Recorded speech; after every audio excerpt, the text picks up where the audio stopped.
chero tinogwendo kwatiri kufamba hatigoni kusadarika nepamadzibaba Simba tichivaona ivo vatione. Sangano ritione. Sangano ritione. Madzimai enyu atione.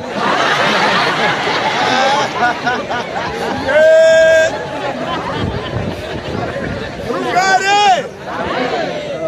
Ishua sabhuku chavanotaura mazuva ano tiri kunyora madzimai chete kumabagu. Saka vana mai tionese sei. Dai chairman.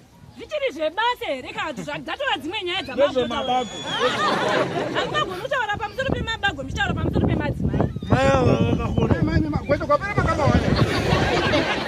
Nebasa rizvo kumawana kana kusamawana kwangu. Zvinokwanirana pati. Zita renyu ririmo here muristi mai tinoda vanhu vanoti itai nharo zita renyu ririmo kwete munongobvubva iro zita renyu ririmo here zita renyu. Imi mavhara zita rangu ringagoshekwa sei? Rinoshekwa sei ndiriwo murayiro? Mai kana zita renyu risimari imode mambonyarara. Tinyararirei kana uri sewe chairman kana uri sewe tinyararire zvako. Chairman havanyararisi pamadzibaba Simbe kuindu nyakabupu vanonyarara chairman havanyarari ini pamusoro ina handizazva ndinotaura ina ndachandotaura wandinoda kunangana naye ndiye vharasi. ndakatozvinyararira ndiye vharasi. mbuya namboti bwere angaise matambo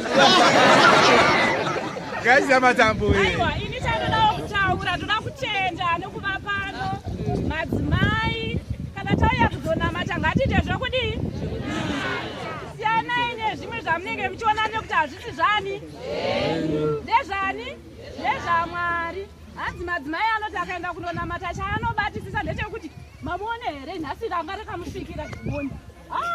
Ndozvawavinga here ita zvawavinga handitika kana uchiropafadzwa unoropafadzwa woga hazviri kunamata ndekwemunhu wani.